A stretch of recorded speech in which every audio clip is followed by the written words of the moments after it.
Get away from my wife. The voice echoed across the parking lot, but Victoria Chen Morrison knew immediately her millionaire ex-husband wasn't defending her. She struggled to her feet, 8 months pregnant, feeling the rough asphalt scrape against her palms where she'd tried to break her fall. The late afternoon sun cast long shadows between the parked cars, and somewhere in the distance, a shopping cart rattled against concrete. Her prenatal appointment had run late, and she'd rushed to the grocery store, hoping to get home in time to prepare dinner for Richard's business partners. Now she was on the ground, and 25-year-old Amber Sullivan was backing away from her, hands raised like she was the victim. "Are you hurt, sweetheart? Did you fall?" Richard Morrison's voice carried that same tone he used in board meetings, concerned but detached, like he was addressing a quarterly earnings report. Victoria watched her husband of 20 years step carefully around her, his expensive Italian leather shoes clicking against the concrete as he moved toward his assistant.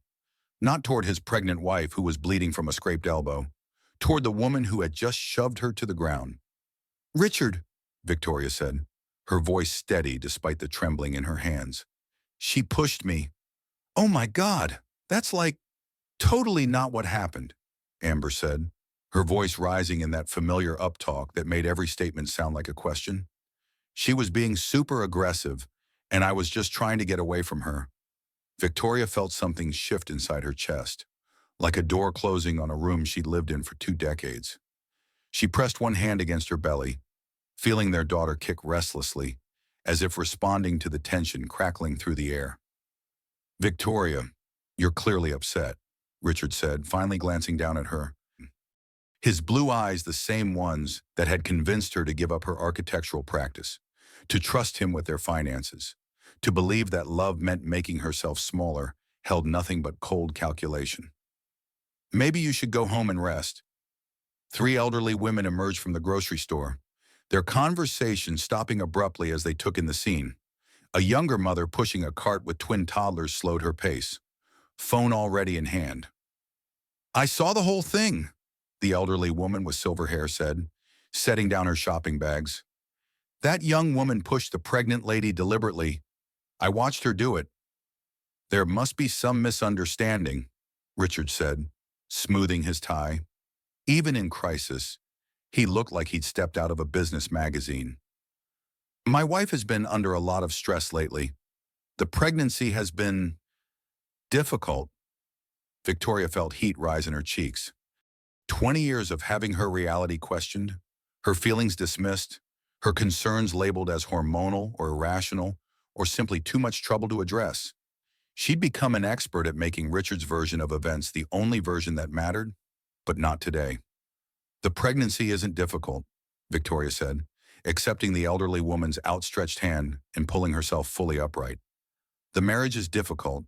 The narcissistic abuse is difficult. Being married to a man who's been planning my financial destruction for months while pretending to love me, that's what's difficult."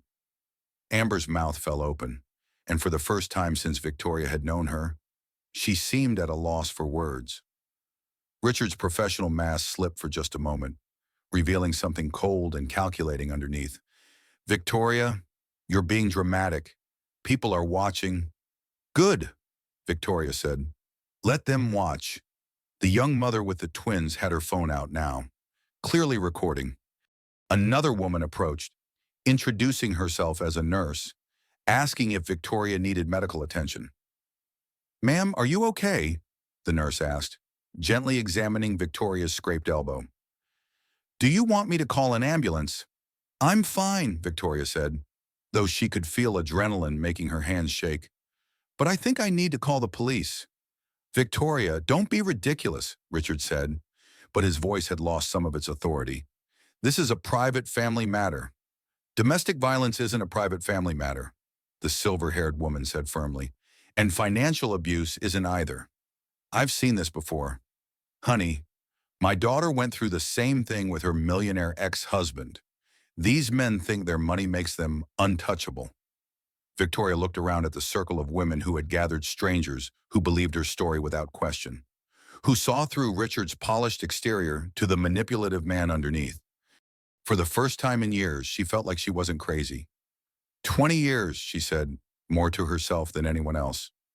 20 years I've been making excuses for you. She pulled her phone from her purse with trembling fingers and dialed 911. 911. What's your emergency? I need to report domestic violence and assault, Victoria said, her voice growing stronger with each word. And I think there might be financial fraud involved too. Richard's face went white. Amber grabbed his arm, whispering something urgent in his ear.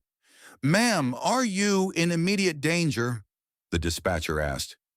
Victoria looked at her husband, really looked at him perhaps for the first time in years. The man who had convinced her to give up her career, to trust him completely with their finances, to believe that his success was their success.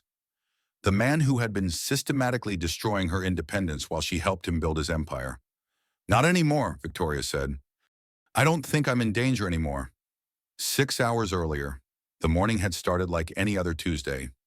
Victoria woke to the sound of Richard's shower running and the distant hum of the coffee maker, set to brew automatically at 6:30 every morning. NPR played softly from the kitchen radio, a compromise they'd reached years ago when Richard complained that her preferred classical music was too pretentious for his business calls. She stretched carefully, her pregnant belly making it difficult to find comfortable positions these days. At 42, this pregnancy felt different from the miscarriages she'd suffered in her 30s. More demanding, more real, more like a person already asserting her independence. Sophie, she whispered, running her hand over her abdomen. They'd chosen the name together, though Richard had pushed for something more executive-friendly, as he put it. Victoria had held firm on this one decision, finding strength she didn't know she still possessed. By the time she made it downstairs, Richard was already gone. His coffee mug sat rinsed in the sink, a precise circle of moisture on the granite countertop, the only evidence he'd been there. A post-it note on the refrigerator reminded her about the dinner party. 8 guests. Impress them. This deal matters. Victoria stared at the note, written in Richard's sharp handwriting. When had she become someone who needed instructions for hosting dinner parties? She'd been entertaining clients and colleagues since before she met Richard, back when she was Victoria Chen, the rising star architect who designed sustainable housing projects and spoke 4 languages fluently. She was looking for stamps in Richard's home office when she found the second phone. It was tucked behind a stack of business journals in his desk drawer, a sleek black device she'd never seen before. Her hands shook as she powered it on, though she told herself she was just being curious, not suspicious. Richard had always been adamant about transparency in their marriage. The phone buzzed to life, and immediately notifications began popping up. Text messages from A with timestamps throughout the previous evening. Missing you already, baby. Can't wait for the Bahamas trip next month. Tell V you're working late again tomorrow night. Victoria sat heavily in Richard's leather chair, the phone trembling in her hands. V. He'd reduced her to a single letter. She scrolled through the message history, her architect's mind automatically cataloging details and timelines. The messages went back 18 months. References to hotel rooms, weekend trips, jewelry purchases, plans for after the divorce is final. One message from 3 weeks ago made her stomach lurch. Can't believe she doesn't know about the prenup modifications. Your lawyer is brilliant. Prenup modifications? Victoria had signed their prenuptial agreement 20 years ago, when her English was less fluent and she trusted Richard completely. He'd assured her it was just a formality required by his investors, nothing that would ever matter between them. She'd never had it reviewed by her own attorney. Her sister Elena had warned her back then, but Victoria had been so in love, so certain that Richard's success would be their success. She'd built her identity around being Mrs. Richard Morrison, the perfect wife to the brilliant entrepreneur. Now, 8 months pregnant and financially dependent, she was discovering that love and trust had been her greatest mistakes. Victoria called Elena, her hands still shaking as she dialed. Vic, what's wrong? You sound terrible. I found a phone, Victoria said. Richard has been having an affair. Elena's silence stretched for several seconds. Then, how long? 18 months. Maybe longer. Victoria closed her eyes, feeling dizzy. Elena, I think he's been planning to leave me. There are messages about prenup modifications, about divorce proceedings. I don't understand what that means. It means you need a lawyer. Today, Elena's voice had shifted into her professional paralegal mode. Vic, listen to me carefully. Don't confront him yet. Don't let him know you found the phone. First, we need to understand what you're dealing with legally. I don't have money for a lawyer, Victoria said. Richard handles all our finances. I don't even know what we have anymore. Then we figure it out together. Can you get to the bank today? Pull account statements, credit reports, anything you can find. Victoria felt a flutter of hope. Elena had always been the practical one, the sister who'd worked her way through law school while raising two kids. If anyone could help her navigate this, it was Elena. I'll try, Victoria said. But Elena, what if I'm wrong? What if there's an explanation? Honey, men don't have secret phones with innocent explanations. And they definitely don't modify prenups without telling their wives unless they're planning something. After hanging up, Victoria sat in Richard's office, surrounded by his awards and achievements. Photos of them at various corporate events lined the walls, 20 years of smiling for cameras. Playing the part of the successful couple, in every picture, she looked smaller than she remembered being. She thought about the Victoria Chen who had won the Emerging Architect Award, who had designed her first sustainable housing project at 28, who had been profiled in Architectural Digest for her innovative approaches to low-income housing. That woman had been confident, independent, passionate about her work. When had she disappeared? Victoria carefully returned the phone to its hiding place and walked to the mirror in Richard's private bathroom. The woman staring back at her looked tired, older than 42, wearing the kind of expensive but unremarkable clothes that Richard preferred. Neutral colors, classic cuts, nothing that drew attention away from him. When did I become the woman who needs permission to enter her own husband's workplace? She asked her reflection. The woman in the mirror had no answers, but Victoria realized she was about to find some. She was going to surprise Richard at his office with lunch. They were going to have the conversation like mature adults. She had no idea how naive that plan really was. The 32nd floor of Morrison Tech Solutions always smelled like expensive coffee and nervous ambition. Victoria had been here countless times over the years, usually for holiday parties or company celebrations where she played her role as the supportive wife, making small talk with investors and remembering everyone's children's names. Today, carrying a bag of takeout from Richard's favorite restaurant, she felt like an intruder.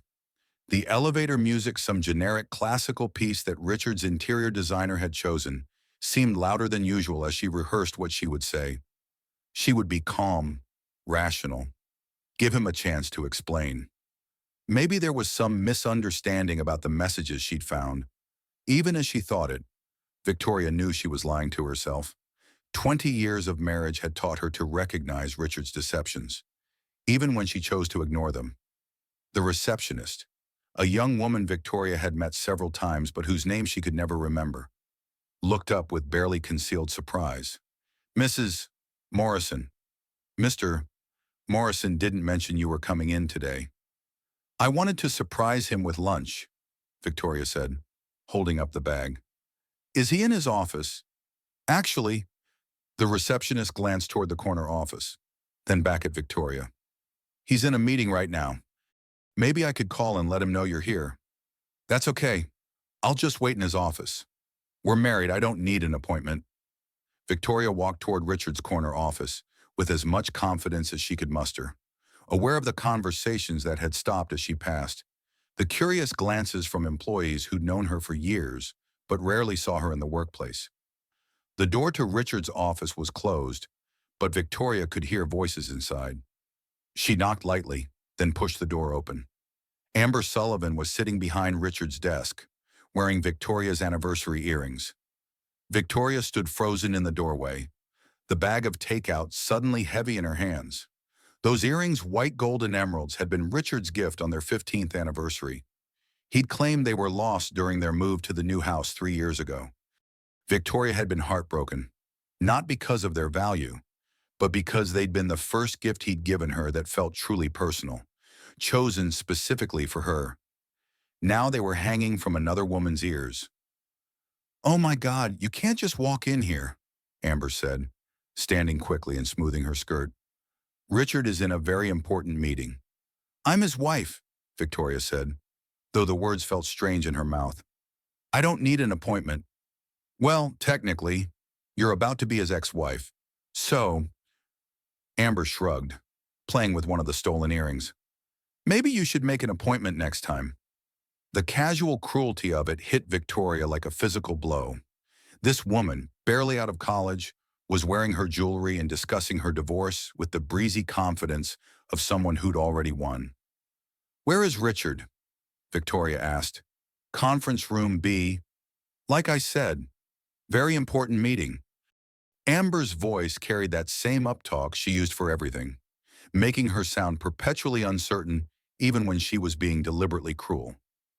Victoria walked toward the small conference room adjacent to Richard's office, following the sound of familiar voices. Through the glass door, she could see Richard seated at the head of the table with 3 people in expensive suits, 2 men and a woman, all carrying leather portfolios and legal pads. Lawyers. The prenuptial agreement clearly states that in cases of abandonment or irrational behavior, the spouse forfeits all claims to business assets. Richard was saying, "My wife has been increasingly unstable during this pregnancy. Mood swings, accusations, unreasonable demands." Victoria felt the room spin slightly. Abandonment, irrational behavior. She pressed her hand against the glass door, and Richard looked up, meeting her eyes with something that might have once been guilt, but now looked more like annoyance. "We'll need documentation of this instability," the female lawyer was saying. "Medical records, witness statements, evidence of erratic behavior." "That won't be a problem," Richard replied, still looking at Victoria. "My assistant has been documenting incidents for months." The pieces fell into place with sickening clarity. The secret phone, the modified prenup, the setup with witnesses. Richard hadn't just been having an affair, he'd been building a case against her. Victoria pushed open the conference room door. "Hello, Richard," she said, surprised by how steady her voice sounded. "I brought you lunch." The 3 lawyers looked between Victoria and Richard with professional interest. The woman, an elegant blonde who looked like she'd stepped out of a corporate headshot, smiled with predatory politeness. "Mrs. Morrison, I'm Margaret Wells from Crane, Patterson and Associates. We represent your husband in some business matters." "Business matters," Victoria repeated. "Is that what we're calling my marriage now?" "Victoria, we need to discuss this privately," Richard said, standing and moving toward her. "You're upset, and you're not thinking clearly." "I'm thinking very clearly," Victoria said. "Clearer than I have in years, actually." She looked around the conference room at the lawyers with their notepads ready, at Richard with his carefully practiced concerned expression, at the documents spread across the table that would legally erase 20 years of her life. "I know about Amber," she said simply. Richard's mask slipped for just a moment. "Victoria, you're being paranoid. Amber is my executive assistant." "Executive assistant who wears my jewelry and sleeps in our bed." Margaret Wells leaned forward with renewed interest. "Mrs. Morrison, are you alleging infidelity?" "I'm not alleging anything," Victoria said. "I'm stating facts. My husband has been having an affair with his assistant for at least 18 months. He's been hiding assets and planning this divorce while pretending to love me and our unborn child.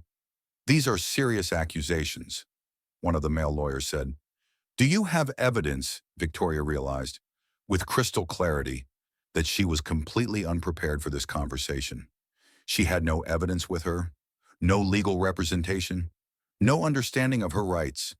She was 8 months pregnant, financially dependent, and facing 3 of the city's most expensive divorce attorneys, but she wasn't backing down. "I have evidence," she said, "and I'm getting a lawyer."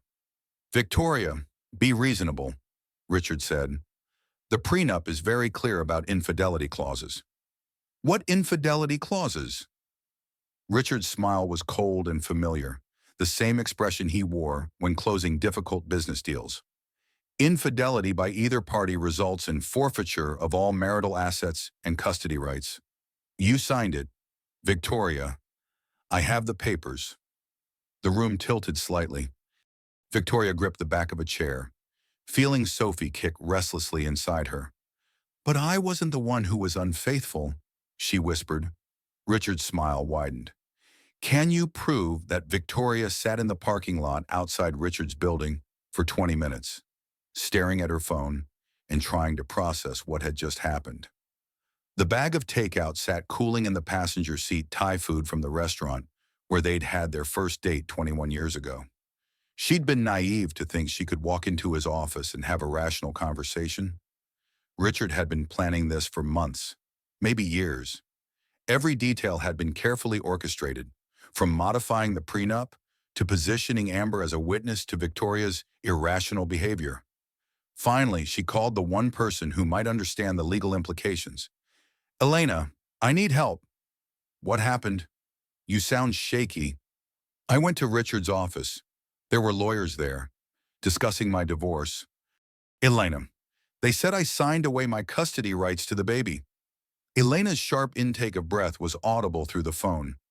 What do you mean, signed away custody rights? Apparently there are clauses in our prenup about infidelity. If I can't prove Richard cheated, I lose everything. The house, the money, even Sophie. That's not how custody works. Vic, you can't sign away parental rights in a prenup. That's unconscionable. Richard said I could. His lawyer seemed to think it was enforceable. His lawyer is trying to intimidate you. Where are you now? Still in the parking lot.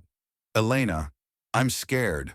I have $237 in my checking account. Richard had me removed from all our credit cards this morning. I don't know how to fight this. You fight by not fighting alone. Come to my house. Bring any financial documents you can find. We're going to figure this out together. The drive to Elena's house in Queens took 45 minutes through afternoon traffic. Victoria used the time to think about the last 20 years, searching for signs she'd missed or ignored. There had been warning signs, she realized, the way Richard had gradually taken over all their financial decisions, claiming it was more efficient for his business. The way he discouraged her from maintaining professional contacts, saying she didn't need the stress of work while he was building his company. The way he'd convinced her that her parents' concerns about their relationship came from jealousy of their success. Victoria had been an immigrant woman in love with an ambitious American man who promised to take care of everything. She'd been so grateful for his confidence, his success, his apparent devotion that she'd handed over her independence piece by piece. Elena lived in a small two-story house that she'd bought after her divorce 5 years earlier.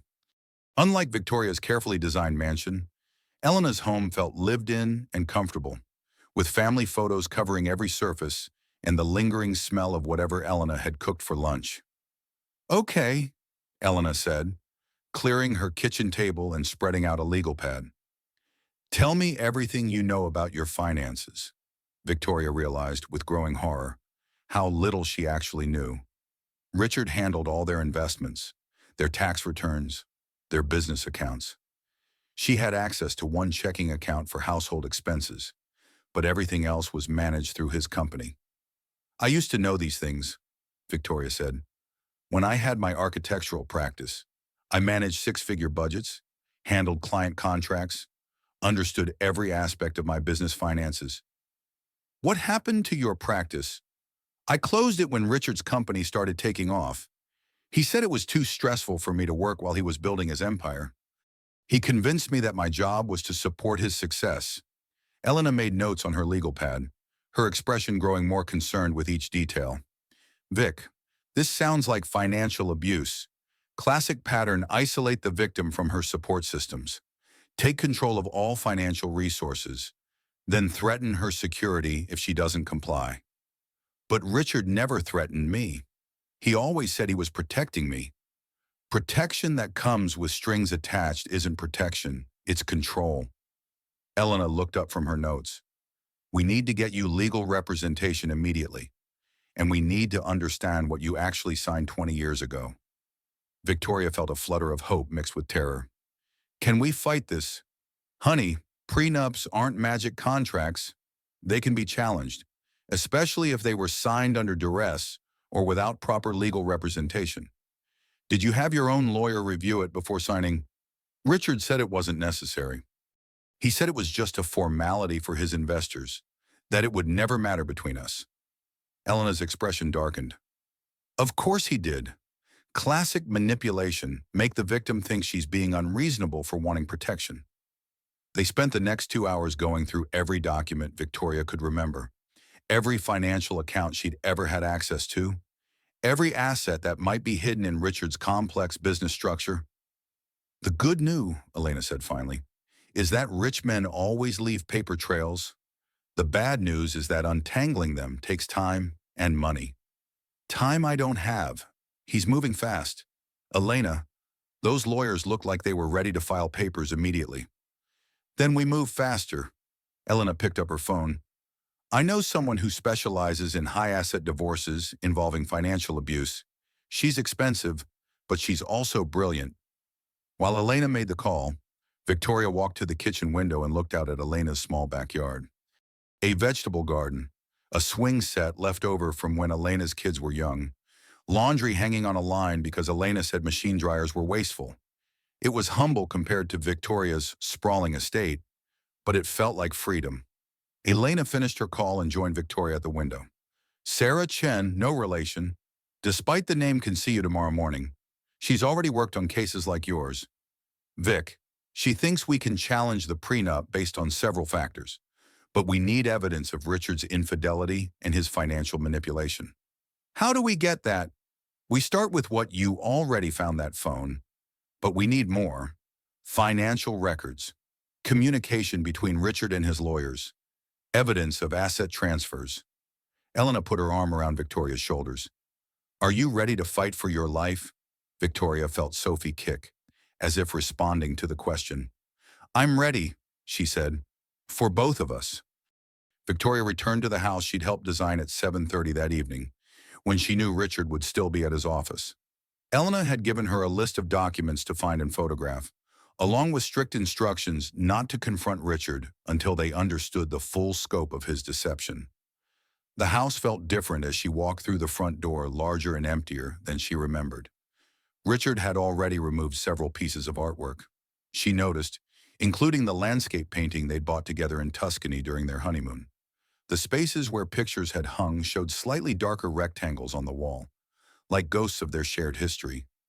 Victoria went directly to Richard's home office, the room that had always been off limits to her. Too many confidential business documents, he'd always said. You understand. Now she understood that privacy had been preparation.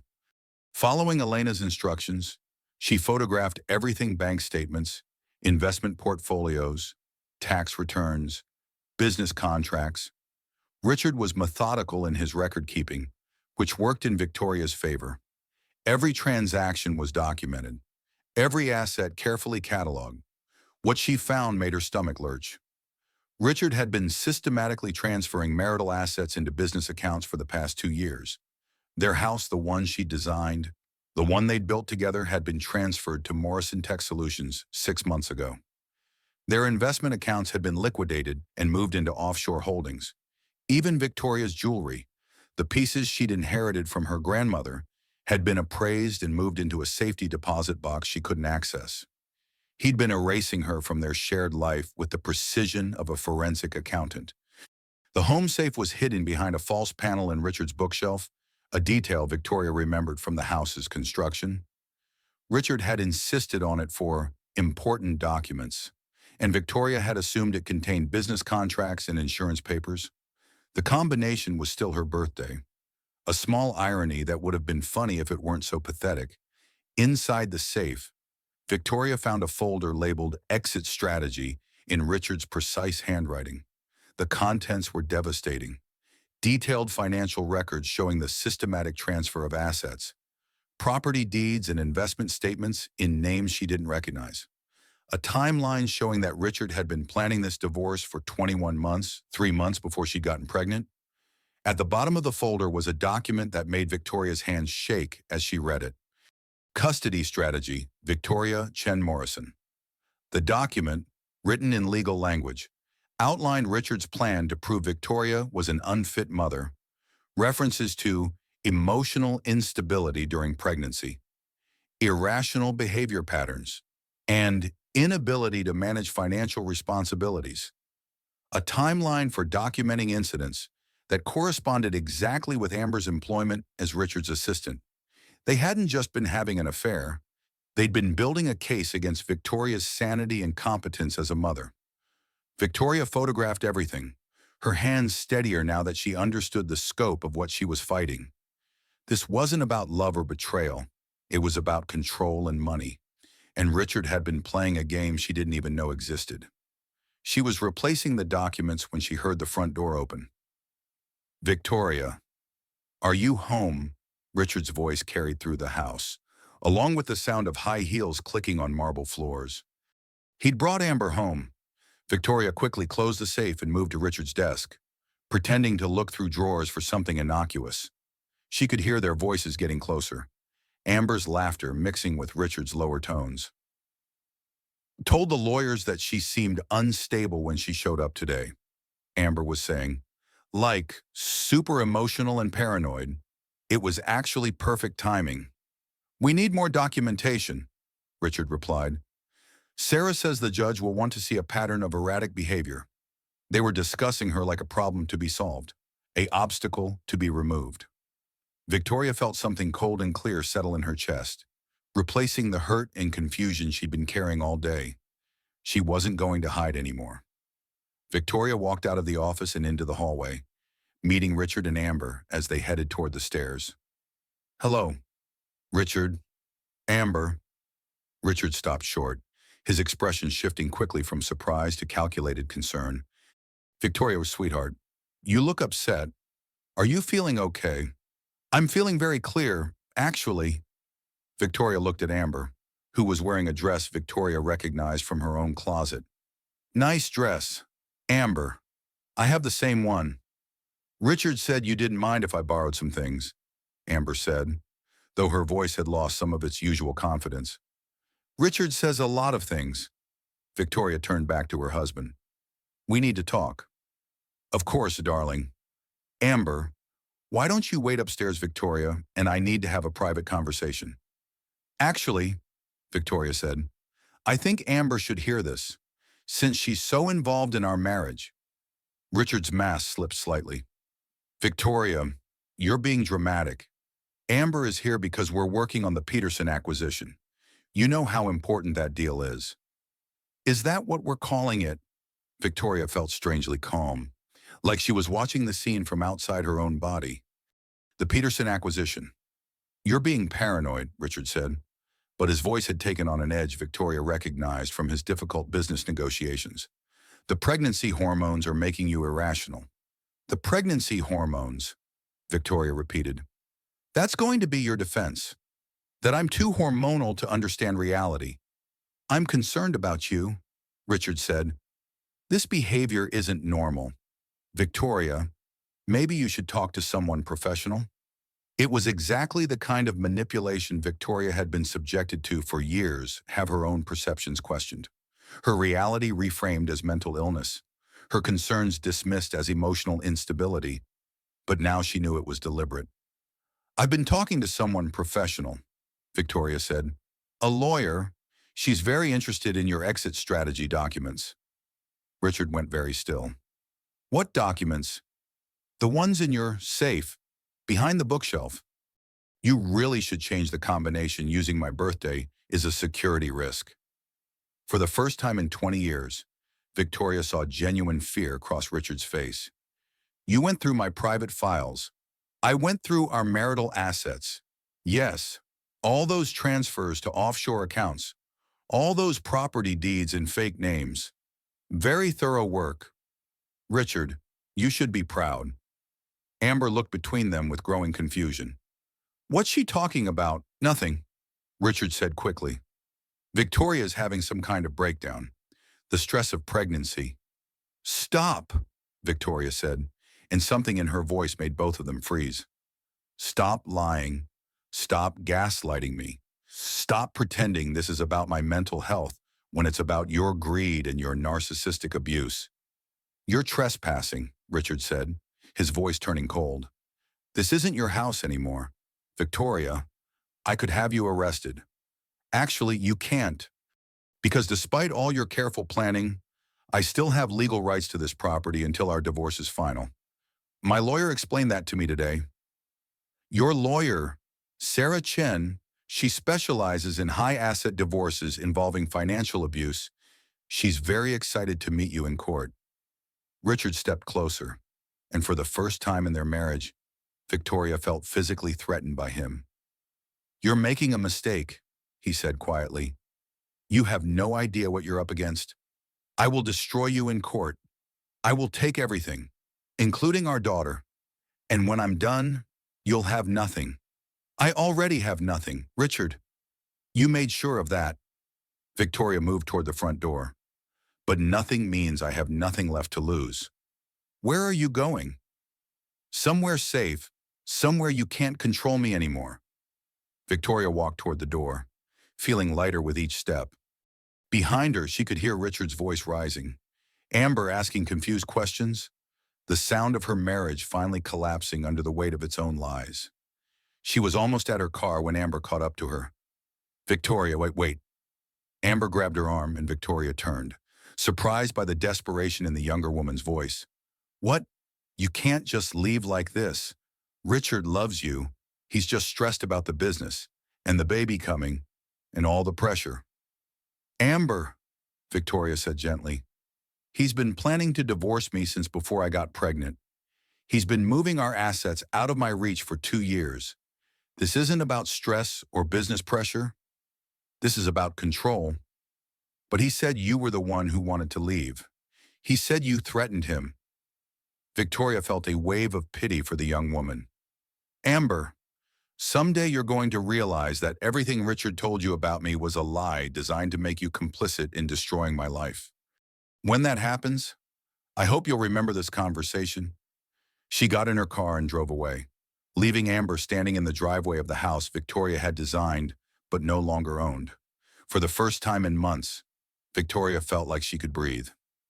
3 days later, Victoria was leaving her prenatal appointment when she saw them in the grocery store parking lot. Richard and Amber were loading shopping bags into his car, the BMW Victoria had helped him choose for his 40th birthday. They looked domestic and comfortable, like a couple running errands together. Like Victoria and Richard used to look, back when she'd believed their marriage was real. Victoria sat in her car for a moment, watching them. Amber was wearing another dress from Victoria's closet, this one a blue sundress that had been Victoria's favorite. Richard was checking his phone while Amber arranged groceries in the trunk, playing house in the life he'd stolen from his wife. Victoria felt something she hadn't experienced in years, righteous anger. She got out of her car and walked toward them. Richard. He looked up from his phone, his expression shifting quickly through surprise, annoyance, and finally settling on cold professionalism. Victoria, how are you feeling? I'm feeling like I'd like my dress back, Victoria said, looking at Amber. This isn't your dress, Amber said, but her voice lacked its usual confidence. Richard bought it for me. With what money? Amber. The money he stole from our joint accounts, the money he transferred offshore while I was planning our daughter's nursery. Richard stepped between them. Victoria, you're making a scene. People are staring. Good, I'd let them stare. Victoria raised her voice slightly. Let them see what a man looks like when he's been caught stealing from his pregnant wife. I haven't stolen anything. Those were business decisions. Business decisions that you made without consulting your business partner. You're not my business partner. You're my wife. Or were until you started acting completely irrational. Victoria felt the familiar pattern beginning Richard's attempts to make her doubt her own perceptions, to frame her legitimate concerns as mental instability. But now she recognized it for what it was, a deliberate strategy designed to maintain control. I'm not irrational, Richard. I'm informed. There's a difference. Several people had slowed their shopping to listen, and Victoria realized she didn't care. She was tired of protecting Richard's reputation while he destroyed her life. "The prenup you had me sign," she continued, "the one you said was just a formality. Your lawyer explained the real terms to me yesterday. The infidelity clauses you were counting on." Richard's face went white.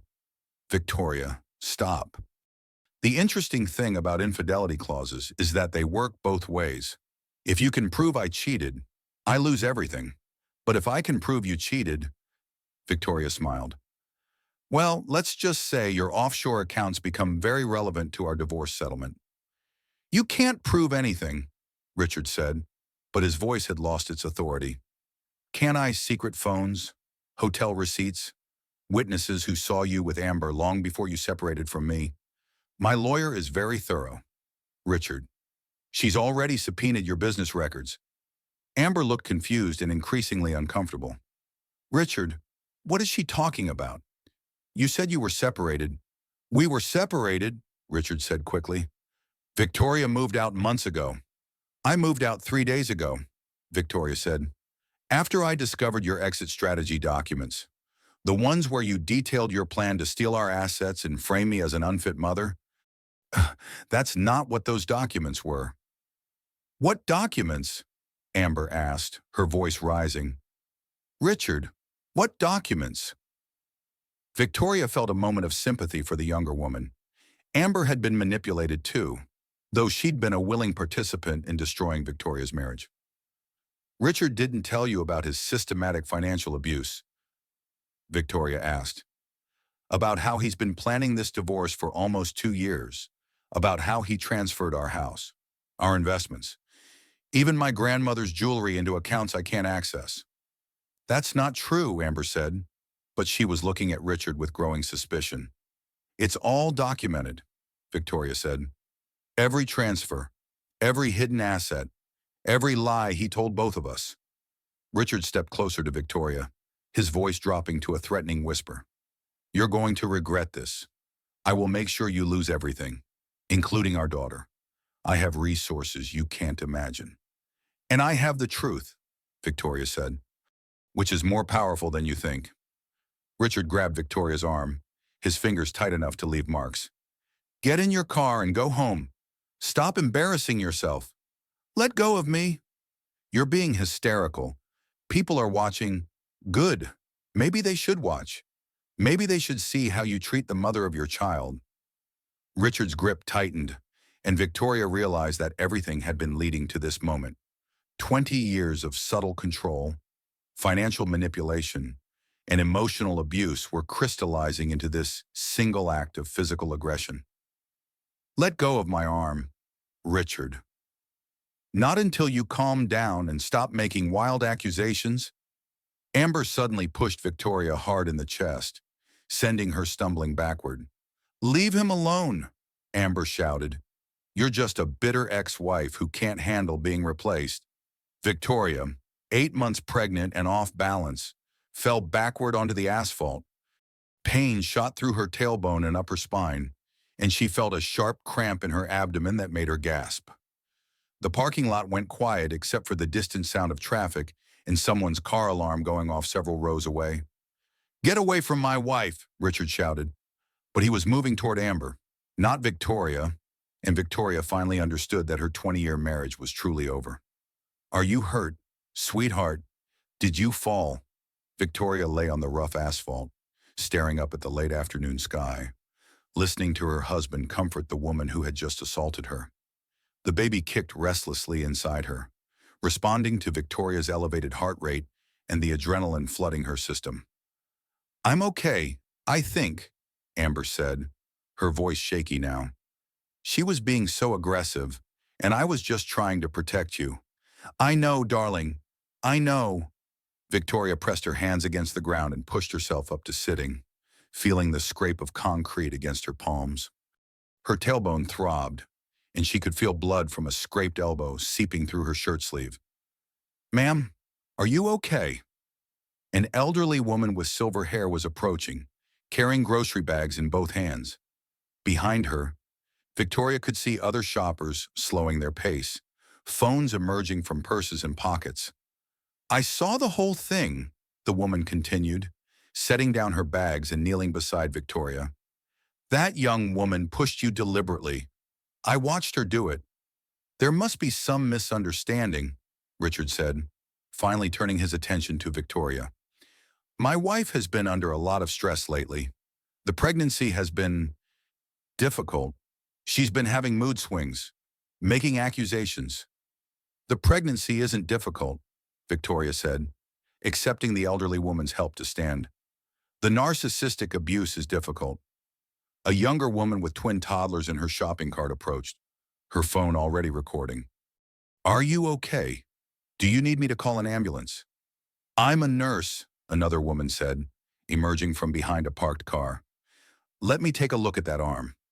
Victoria found herself surrounded by a circle of women strangers who had witnessed what happened and chosen to involve themselves. It was the opposite of the isolation she'd experienced for 20 years of marriage, where Richard had gradually separated her from friends, family, and professional connections. This is a private family matter, Richard said, his voice taking on the authoritative tone he used in business meetings. My wife is having some mental health issues. The pregnancy has been stressful. Mental health issues don't cause bruises from being pushed, the nurse said, gently examining Victoria's scraped elbow. And they don't cause someone to assault a pregnant woman. I didn't assault anyone, Amber protested. She was attacking Richard. She was talking, the silver-haired woman said firmly. I heard the whole conversation. The pregnant woman was talking, and you pushed her down. That's assault. Victoria looked around at the faces surrounding her, women of different ages, races, backgrounds, all united in their recognition of what they'd witnessed. For the first time in months, she felt like she wasn't alone. 20 years, she said, more to herself than to anyone else. 20 years I've been making excuses for behavior like this. What's your name? The nurse asked kindly. Victoria Chen Morrison. I'm Patricia. Victoria. I think you should consider filing a police report. What happened here wasn't an accident. Richard stepped forward, his professional mask firmly in place. Officers won't be necessary. This is a domestic situation, and my wife has been having episodes throughout her pregnancy. Our family physician can attest to her mental state. Stop, Victoria said, and something in her voice made everyone quiet. Stop talking about my mental state. Stop gaslighting me. Stop lying to these people who saw exactly what happened. She pulled out her phone with trembling fingers. What are you doing? Richard asked. Calling the police. Victoria, don't be ridiculous. This is a private family matter. Domestic violence isn't a private family matter, Patricia said, and financial abuse isn't either. Victoria dialed 911, aware that this decision would change everything. Once she involved law enforcement, there would be no going back to the careful facade they'd maintained for 2 decades. 911, what's your emergency? I need to report domestic violence and assault, Victoria said, her voice growing stronger with each word. I'm 8 months pregnant, and I was pushed to the ground by my husband's mistress while he watched. Ma'am, are you in immediate danger? Victoria looked at Richard, really looked at him perhaps for the first time in years. The man who had convinced her to give up her career, her independence, her sense of self. The man who had systematically stolen their assets while she planned their daughter's nursery. The man who had stood by and watched his pregnant wife get assaulted and then tried to convince witnesses that she was mentally ill. Not anymore, Victoria said. I don't think I'm in danger anymore. The 911 dispatcher kept Victoria on the line while patrol cars were dispatched. Around them, more shoppers had gathered, some recording with their phones, others offering water or asking if Victoria needed medical attention. This is all being recorded, the young mother with twins said, holding up her phone. Everything that happened, everything that's being said right now. You can't record me without permission, Richard said, but his voice had lost its authority. Actually, in a public place, I can, the woman replied. And I think the police will be very interested in this footage. Amber looked increasingly panicked. This isn't what it looks like. Richard and Victoria are getting divorced, and she's been stalking us. Stalking you? Victoria felt a laugh bubble up from somewhere deep in her chest. I was grocery shopping. You were in the same parking lot as me. How is that stalking? You've been following us, calling Richard's office, making threats. I called Richard's office once to speak to my husband. I discovered you sitting behind his desk wearing my jewelry. Victoria touched her own bare earlobes, a gesture that wasn't lost on the women surrounding her. Are those the earrings?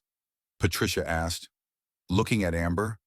Amber's hand flew up to cover the earrings, Victoria's anniversary gift that Richard had claimed were lost. These are mine, Amber said, but her voice lacked conviction. They were a 15th anniversary gift, Victoria said quietly. White gold and emeralds. He told me they were lost in our move 3 years ago. The circle of women around Victoria grew quieter, the casual cruelty of the situation settling over them like a weight. In the distance, Victoria could hear sirens approaching. Victoria, please, Richard said, and for the first time in months, he sounded genuinely desperate. Don't do this. Think about our daughter. Think about our family. Victoria placed her hand on her belly, feeling Sophie's restless movements. I am thinking about our daughter, she said. I'm thinking about what kind of world I want her to grow up in. I'm thinking about what I want to teach her about how people should treat each other.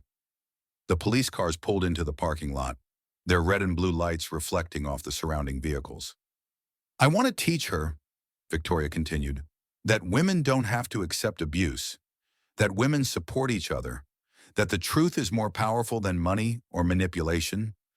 Officer Martinez emerged from the first patrol car, a woman in her 40s with kind eyes and a no-nonsense demeanor.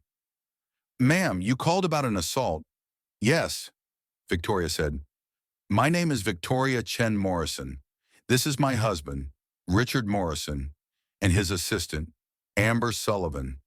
Amber pushed me to the ground while I was 8 months pregnant. Multiple witnesses saw what happened. Officer Martinez looked around at the circle of women, several of whom nodded confirmation. We saw everything, the silver-haired woman said. The pregnant woman was talking, and the younger woman deliberately pushed her down. I have it all on video, the mother with twins added. Officer Martinez turned her attention to Richard and Amber. Sir, ma'am, I'll need to speak with you as well. This is a misunderstanding, Richard said, switching to his most professional tone. My wife has been having mental health episodes throughout her pregnancy. She's been making false accusations, behaving erratically. Sir, I'll need you to stop talking and let me assess the situation, Officer Martinez said firmly. Ma'am, she turned to Victoria. Do you need medical attention? I think I'm okay, but I'd like to be checked out. For the baby. Of course, I'll call for an ambulance. Officer Martinez turned to the witnesses. I'll need statements from anyone who saw what happened.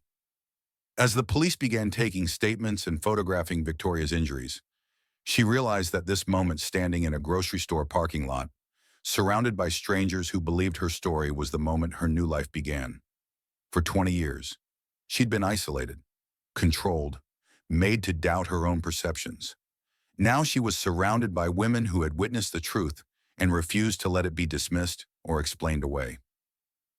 Thank you, she said to Patricia, who was still standing beside her. Don't thank me, honey. Just promise me you'll stay safe. I will, Victoria said. I finally will. The ambulance arrived 15 minutes after the police, and Victoria found herself being examined by EMTs while Officer Martinez continued interviewing witnesses. Her blood pressure was elevated, but not dangerously so, and Sophie's heartbeat remained strong and steady. Everything looks normal, the lead EMT told her, but you should follow up with your obstetrician within 24 hours. Any fall during pregnancy needs to be monitored. Victoria nodded, watching as Officer Martinez approached Richard and Amber. The younger woman was crying now, her mascara running in dark streaks down her cheeks, while Richard stood with his arms crossed, emanating the kind of barely controlled fury Victoria had learned to fear during their marriage. Based on witness statements and video evidence, Officer Martinez announced, I'm placing Amber Sullivan under arrest for assault in the third degree. What? Amber's voice rose to a shriek. This is insane. I didn't do anything wrong. Ma'am, multiple witnesses saw you deliberately push a pregnant woman to the ground. We have video evidence of the assault. Officer Martinez began reading Amber her rights while Richard stepped closer to Victoria. This is what you wanted, isn't it? He said quietly, his voice carrying the cold rage she'd learned to navigate around for 2 decades. To destroy everything we built together. I didn't build anything with you. Richard, Victoria replied, surprised by how calm she felt. I gave up everything I built so you could have what you wanted. You're going to regret this. I have resources you can't imagine. I will make sure you lose everything in the divorce. You'll get nothing. Officer Martinez looked up from reading Amber her rights. Sir, are you threatening this woman? I'm having a private conversation with my wife. Ex-wife, Victoria corrected. And there's nothing private about financial threats made in front of police officers. Ma'am, Officer Martinez addressed Victoria directly. Domestic violence includes financial abuse. If your husband has been hiding assets or manipulating your financial security, that's a crime we can investigate. Victoria felt something shift inside her chest, a door opening that had been closed for years. He has been hiding assets, she said, for months, maybe years. He's transferred our house, our investments, everything into business accounts I can't access. He's been planning this divorce while pretending to love me and our unborn child. Those are business decisions, Richard said, but his voice had lost some of its authority. Perfectly legal asset management. Not during a marriage, sir. Not without spousal consent. Officer Martinez pulled out her notepad. Ma'am, do you have documentation of these transfers? I have photographs of all his financial records, bank statements, property transfers, offshore account information, everything. Richard's face went white. You had no right to go through my private files. They weren't private files. They were marital assets, and I had every right to access them. Officer Martinez turned to Richard. Sir, I'm going to need you to stay available for further questioning. Domestic violence investigations include financial abuse, and based on what I'm hearing, we may need to involve federal authorities if offshore accounts are involved. Victoria watched Richard realize that his carefully constructed plan was collapsing. The man who had controlled every aspect of their marriage, who had manipulated her reality for 20 years, suddenly looked small and desperate. Victoria, please, he said, and she heard genuine fear in his voice for the first time. Think about what you're doing. Think about our daughter. I am thinking about our daughter, Victoria said. I'm thinking about the kind of man I want her to respect, the kind of marriage I want her to see as normal, the kind of woman I want her to become. You're destroying our family. Our family was destroyed the moment you decided to steal our assets and plan my destruction while I was carrying your child. Officer Martinez finished with Amber, who was now sitting in the back of a patrol car, still crying and protesting her innocence. The circle of women who had witnessed the assault remained nearby, some giving statements to other officers, others simply staying to offer support to Victoria. Mrs. Morrison, Officer Martinez said, we'll need you to come to the station to file a complete report. Given the complexity of what you're describing, the assault, the financial abuse, the systematic manipulation, will want to involve detectives who specialize in domestic violence cases. What does that mean? Exactly. It means you won't be fighting this alone. We have resources, support systems, legal advocates who work specifically with women in situations like yours. Victoria felt tears starting for the first time since the confrontation began. Not tears of sadness or fear, but tears of relief. After 20 years of isolation, of having her reality questioned and her concerns dismissed, she was surrounded by people who believed her and were willing to help. Mrs. Morrison. Patricia, the nurse who had first helped her, approached with a business card. I work with a women's shelter organization, not because you need shelter necessarily, but because we have legal resources, financial counselors, therapists who specialize in recovering from this kind of abuse. Victoria took the card with shaking hands. Thank you. Also, Patricia lowered her voice, my daughter went through something similar with her millionaire ex-husband. The financial manipulation, the gaslighting, the systematic destruction of her independence. She got through it, and she's stronger now than she ever was before. Really, really, it takes time, and it's not easy. But there's life after this. Good life. Better life. Victoria looked around at the parking lot where her old life had ended, at the police cars, the witnesses, the evidence of 20 years of lies finally being exposed to sunlight. Her phone rang. Elena. Vic, I saw the news alert about an arrest at your grocery store. Are you okay? I'm okay, Victoria said, and realized she meant it. Elena, I think I'm going to be okay. What happened? I stopped accepting the unacceptable, Victoria said, and it turns out I'm not as powerless as I thought. In the distance, she could see Richard being interviewed by detectives, his confident demeanor replaced by the defensive posture of a man whose carefully laid plans had been exposed. Amber was still in the patrol car, her tears having given way to angry phone calls to someone, probably a lawyer. Victoria placed her hand on her belly, feeling Sophie's reassuring movements. Your daddy made some very bad choices, she whispered. But your mama is going to make sure you grow up knowing the difference between love and control. Officer Martinez approached with a folder of paperwork.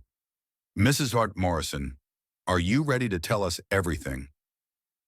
Victoria looked around one more time at the parking lot where her 20-year marriage had finally revealed its true nature, where strangers had become allies, where truth had proven more powerful than money or manipulation, where she'd remembered who she was before she became someone's victim. I'm ready, she said. I'm finally ready.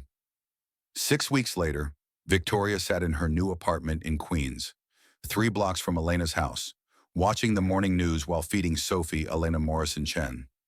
The baby had arrived 2 weeks early but healthy, as if she too was eager to begin a new life.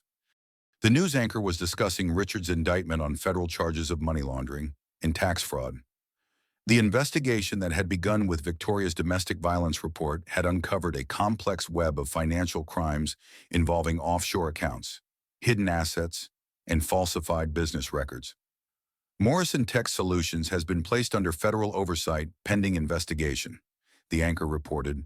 Morrison himself faces up to 20 years in prison if convicted on all charges.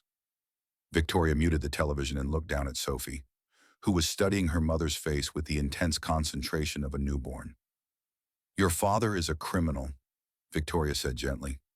But that doesn't define you, sweetheart. You get to decide who you become.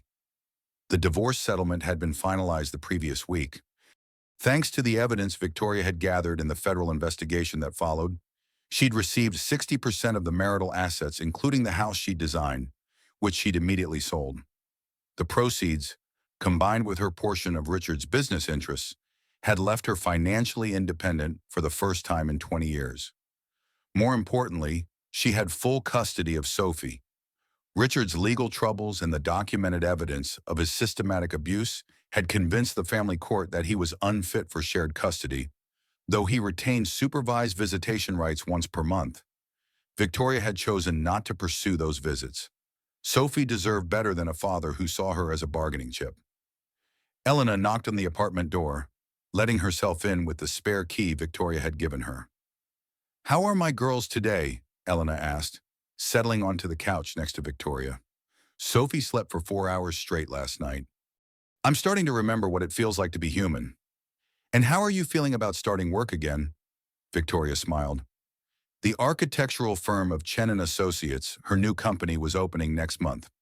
She'd partnered with 2 other female architects who specialized in sustainable, affordable housing, and they'd already landed contracts for 3 major projects. Terrified and excited, Victoria admitted, I haven't worked as an architect in 20 years. What if I've forgotten everything? Architecture is like riding a bicycle, Elena said. Plus, you have something you didn't have 20 years ago: perspective. You know what it's like to lose your independence and fight to get it back. That's going to make you a better architect, not worse. Victoria had been thinking about that perspective a lot lately. The woman who had signed that prenup 20 years ago had been naive, trusting, eager to please. The woman she was now understood the value of independence, the importance of maintaining her own identity, the difference between partnership and subjugation. I got a call from Patricia yesterday, Victoria said.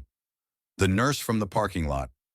She wants me to speak at a women's support group about financial abuse in marriage. Are you going to do it? I think so. If my story can help other women recognize the warning signs earlier than I did, maybe something good can come from all of this. Sophie made a small sound of contentment and closed her eyes. Victoria adjusted her position slightly, marveling at how natural motherhood felt when she wasn't constantly worried about someone undermining her decisions. Any word from Richard? Elena asked. His lawyer called yesterday. He wants to arrange a meeting to discuss our daughter's future. Victoria shook her head. 20 years of marriage, and he still thinks he can manipulate me. What did you tell the lawyer? That Richard can arrange supervised visits through the court system like any other non-custodial parent with a history of domestic violence? I'm done having private conversations with him about anything. Elena nodded approvingly. Good boundaries. Victoria had been learning about boundaries in therapy sessions with Dr. Sarah Kim, who specialized in helping women recover from narcissistic abuse. It had been difficult at first, recognizing how completely she'd lost herself in Richard's version of their reality. But gradually, she'd been remembering who Victoria Chen had been before she became Victoria Chen Morrison. I've been thinking about Mom and Dad, Victoria said. Have you called them? Yesterday, I told them about Sophie, about the divorce, about starting my new firm. Victoria paused. They want to come visit next month. How do you feel about that? Scared, hopeful. Like maybe I can have a relationship with them that isn't filtered through Richard's opinions about what's appropriate or necessary? For 20 years, Richard had gradually isolated Victoria from her parents, claiming they were too critical, too traditional, too negative about their marriage. Victoria had chosen to believe him rather than examine why her parents might have concerns about her husband. Now she realized they'd been trying to warn her about things they could see but couldn't articulate the way Richard controlled conversations. Dismissed Victoria's opinions, made decisions for both of them without consulting her. They never stopped loving you, Elena said. They were just waiting for you to come home. I know that now. Sophie stirred in Victoria's arms, opening her eyes and looking around with the alert curiosity that reminded Victoria of herself at her best, engaged, intelligent, ready to take on the world. She's going to grow up so differently than I did, Victoria said. She's going to know she has choices. She's going to see women supporting women, building businesses, making decisions for themselves. She's going to see her mother as a role model for independence and strength. Victoria felt a familiar flutter of anxiety. What if I mess this up? What if I make the wrong choices for her? Then you'll make different choices. That's what good parents do. They adjust course when they realize they've made mistakes. Elena reached over and smoothed Sophie's dark hair.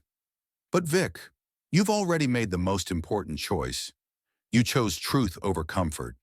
You chose your daughter's future over your own fear. Victoria looked around her small apartment, 2 bedrooms, a kitchen with a window that faced east toward the sunrise, a living room where she'd set up a drafting table for the architectural work she was slowly remembering how to love. It was humble compared to the mansion she'd designed with Richard, but it felt like freedom. I want to show Sophie her grandmother's jewelry when she's older, Victoria said. The pieces Richard had appraised and hidden away. I want her to know about her heritage, about the women who came before her who were strong and independent and creative. You got those back in the settlement. Every piece, along with documents showing Richard had them appraised for sale? Victoria shook her head. He was going to sell my grandmother's wedding ring to fund his defense attorneys. But he didn't get the chance. No, because I finally learned the difference between being loved and being controlled. Sophie yawned and stretched, her tiny fists unclenching as she settled back into sleep. Victoria stood carefully and carried her to the nursery, a room painted soft yellow with windows that looked out on Elena's vegetable garden next door. As she placed Sophie in her crib, Victoria whispered the same words she said every night. You are loved unconditionally. You are safe. You are free to become whoever you choose to be. Looking down at her sleeping daughter, Victoria realized she was speaking to both of them. 1 year later, Victoria stood at the ribbon-cutting ceremony for the Rosa Parks family housing development, the largest sustainable, affordable housing project in Queens. Sophie, now 16 months old, sat contentedly in her stroller, chewing on a teething ring and watching the crowd with bright, curious eyes. Ladies and gentlemen, the mayor was saying, this project represents the future of urban housing, environmentally sustainable, financially accessible, and designed with families in mind. I'd like to recognize the lead architect, Victoria Chen, whose innovative approach to affordable design has garnered national attention. Victoria stepped forward to cut the ribbon, aware of the news cameras and the crowd of community members who would be living in these apartments. Behind her stood her business partners, Anna Kim and Maria Santos, two other female architects who had left large firms to start their own practice focused on community-centered design. This project represents more than just housing, Victoria said into the microphone. It represents the belief that everyone deserves a safe, beautiful place to call home. That sustainable design shouldn't be a luxury available only to the wealthy. That communities are built when we design with families in mind. As the ribbon fell away and the crowd cheered, Victoria thought about the journey that had brought her to this moment. The woman who had cut the ribbon today was different from the woman who had been pushed to the ground in a parking lot 18 months ago. That woman had been afraid, isolated, financially dependent on a man who had systematically destroyed her confidence and independence. This woman owned her own architectural firm, had full custody of her daughter, and had just completed the largest project of her career. After the ceremony, Victoria walked through the development with Sophie, pointing out features she'd designed specifically for families like theirs: community gardens, playground areas visible from kitchen windows, ground floor apartments accessible for elderly residents and people with disabilities. "Mama, up!" Sophie demanded, reaching toward Victoria from her stroller. Victoria lifted her daughter, pointing toward the building facades. "See the windows. Sophie, I designed them to let in lots of natural light, so the apartments feel bright and happy." "Pretty?" Sophie said, one of her favorite new words. "Very pretty." Victoria's phone buzzed with a text from Elena. "Saw you on the news, so proud." "Dinner Sunday." Victoria typed back, "Yes, and bring the kids." Sophie misses her cousins. Family looked different now than it had during her marriage to Richard. Instead of the isolated nuclear unit he'd preferred, Victoria had built a chosen family of supportive relationships. Elena and her children, her parents who visited monthly from California, her business partners who had become close friends, the community of women she'd met through support groups and professional networks. Victoria. She turned to see Patricia, the nurse who had helped her in the parking lot that day, approaching with a young woman Victoria didn't recognize. "Patricia, I'm so glad you came." "I wouldn't miss it, Victoria. I'd like you to meet Lisa Martinez. She's in the situation you were in 18 months ago, financially isolated, questioning her own perceptions, afraid to leave." Lisa looked to be in her early 30s, well-dressed but with the careful, anxious expression Victoria remembered from her own mirror during the worst months of her marriage. "I saw your interview last month," Lisa said quietly, "about recognizing financial abuse in marriage. It made me realize, I think I need help." Victoria felt the familiar mixture of sadness and determination that came with meeting women in situations she recognized too well. "You're already taking the first step by recognizing the problem," Victoria said. "That's the hardest part. But I don't know how to leave. He controls everything: our money, our house. Even my car is in his name. I feel trapped." Victoria looked at this young woman, intelligent, articulate, probably successful in her own right before she met the man who was systematically destroying her independence, and saw herself 2 years ago. "You're not trapped," Victoria said gently. "You have options." "It doesn't feel that way right now," But you do. She pulled a business card from her purse. Not her architectural firm, but the women's advocacy organization she'd helped establish. This is a group of women who've been where you are. Financial counselors, lawyers, therapists, career consultants. We help women develop exit strategies and rebuild their independence. Lisa took the card with shaking hands. Is it really possible to start over? Victoria looked around at the housing development she'd designed, at her daughter playing happily in the stroller, at the life she'd rebuilt from nothing. More than possible, and she said. I was 42, 8 months pregnant, with $200 in my checking account when I left my millionaire ex-husband. I thought my life was over. What changed? I stopped accepting the unacceptable. I started telling the truth about what was happening to me. And I discovered that women supporting women is more powerful than any individual man's desire to control us. Patricia nodded. Victoria speaks at our monthly meetings. Next one is Thursday at 7. Just listening to other women's stories might help you feel less alone. I'll be there, Lisa said. After Patricia and Lisa left, Victoria walked back toward her car, carrying Sophie and thinking about the conversation. 6 months ago, she'd been reluctant to speak publicly about her experience, worried about privacy and professional reputation. Now she realized that her story was part of her strength, not something to hide from. Where to now, baby girl? She asked Sophie. Home, Sophie said clearly. Home was still the apartment in Queens, though Victoria had recently put an offer on a small house 3 blocks away, a 1920s colonial that needed renovation, but had good bones and a backyard perfect for a toddler. She'd designed the renovation plans herself, creating a home office where she could work while Sophie played nearby. As they drove through Queens, Victoria pointed out landmarks to Sophie Elena's house.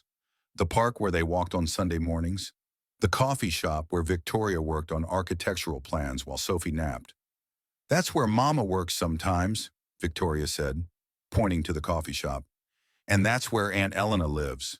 And that's the playground where you go down the big slide. Sophie clapped her hands, recognizing the familiar routine of identifying their community, their support system, their chosen family, at home. Victoria settled Sophie for her afternoon nap and then sat at her drafting table, working on plans for her next project, a community center in Brooklyn that would house childcare, job training programs, and small business development services. Her phone rang. Richard's lawyer. Victoria looked at the caller ID for a moment, then declined the call. Whatever Richard wanted to discuss about custody arrangements or financial matters could go through official channels. She was done having private conversations with him about anything. The phone rang again. This time it was Anna Kim, her business partner. Victoria, I have news. Remember the Sustainable Housing Conference in Portland? They want you as the keynote speaker. Really? Really, the theme is Women in Architecture Designing the Future. They specifically requested you because of your work on community-centered affordable housing. Victoria felt a familiar flutter of excitement, the same feeling she used to get 25 years ago, when she'd first started winning recognition for her architectural work. When is it? March. I know it's short notice, but they had a cancellation, and you were their first choice as replacement. Victoria looked at her calendar, then at Sophie's crib visible through the nursery doorway.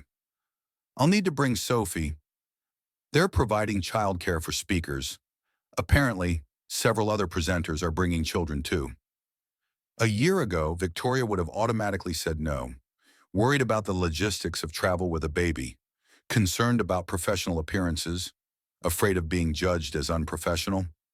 Now she realized that bringing Sophie would send exactly the message she wanted to send, that women could be successful architects and devoted mothers, that professional excellence didn't require sacrificing family, that the next generation of girls should see women in positions of leadership and authority. I'd be honored, Victoria said. Send me the details. After hanging up, Victoria sat quietly at her drafting table, looking out the window at Elena's garden where tomatoes and herbs grew in neat rows. Sophie was napping peacefully. The apartment was filled with afternoon sunlight, and Victoria was designing buildings that would house families, support communities, and demonstrate that good architecture could be both beautiful and accessible. 2 years ago, she'd been a woman whose husband controlled every aspect of her life, who had given up her career and her independence for what she'd believed was love. She'd been isolated, financially dependent, and slowly losing herself in someone else's vision of who she should be. Now she was the lead architect on a nationally recognized housing project, the keynote speaker at a major conference, and the mother of a daughter who would grow up seeing women as leaders and decision makers. Her phone buzzed with a text from an unknown number. "Hi, Victoria. This is Lisa Martinez. Patricia gave me your number. I went to the meeting last night. Thank you. I think I'm ready to start planning my exit." Victoria smiled and typed back, "You're stronger than you know. One step at a time." She looked at the framed photo on her desk, herself and Sophie at the ribbon-cutting ceremony, both of them smiling in the sunlight, surrounded by the community they'd helped create. Sophie stirred in her crib, making the soft, waking sounds that meant nap time was over. Victoria saved her work and went to get her daughter, lifting the sleepy toddler and carrying her to the kitchen for an afternoon snack. "Mama?" Sophie said, wrapping her arms around Victoria's neck. "Yes, baby girl. Love you. I love you too, Sophie. So very much." Victoria looked around her small apartment, at the drafting table where she designed sustainable communities, at the photos of family and friends who supported her dreams, at the evidence of a life rebuilt from nothing but truth and determination. She'd learned that love didn't require her to disappear, that partnership meant supporting each other's growth rather than demanding sacrifice, that financial independence was a form of self-respect. Most importantly, she'd learned that it was never too late to remember who you were before someone convinced you to be smaller. "What should we do this afternoon?" Victoria asked Sophie. "Park," Sophie said enthusiastically. "Perfect. Let's go to the park." Victoria gathered Sophie's things and her own phone. Keys, the business cards for the women's advocacy organization she always carried now, in case she met another woman who needed to know she wasn't alone. As they walked toward the park, Victoria thought about the keynote speech she would give in Portland. She would talk about designing communities that supported families, about sustainable architecture as social justice, about the importance of women in leadership positions. But mostly, she would talk about the courage it takes to rebuild your life from the ground up, and the discovery that sometimes losing everything is the beginning of finding yourself. At the park, Victoria pushed Sophie on the swing while other mothers and caregivers supervised their children. Some she recognized from previous visits, others were new. It was the kind of community Victoria had designed into her housing projects, people who might not know each other well, but shared the common goal of raising healthy, happy children. "Higher, Mama," Sophie called out, laughing as the swing carried her toward the sky. "Hold on tight," Victoria said, giving the swing another gentle push. Watching her daughter's joy, Victoria realized that this was what freedom looked like, the ability to make choices based on love rather than fear, to build communities rather than walls, to teach the next generation that they deserve respect, independence, and unconditional love. Her phone buzzed with another text. This one from Elena. "Just heard about Portland. So proud of you. Mom and Dad will be thrilled." Victoria smiled, thinking about her parents' visit next month. They were planning to stay for 2 weeks, helping with Sophie while Victoria worked, cooking the foods from her childhood that she'd stopped making during her marriage because Richard found them too ethnic. She was learning to reclaim all the pieces of herself that she'd given up over the years, her cultural identity, her professional ambitions, her relationships with family and friends, her own opinions about everything from politics to parenting. "Again," Sophie shouted as the swing slowed. "Again," Victoria agreed, giving another push.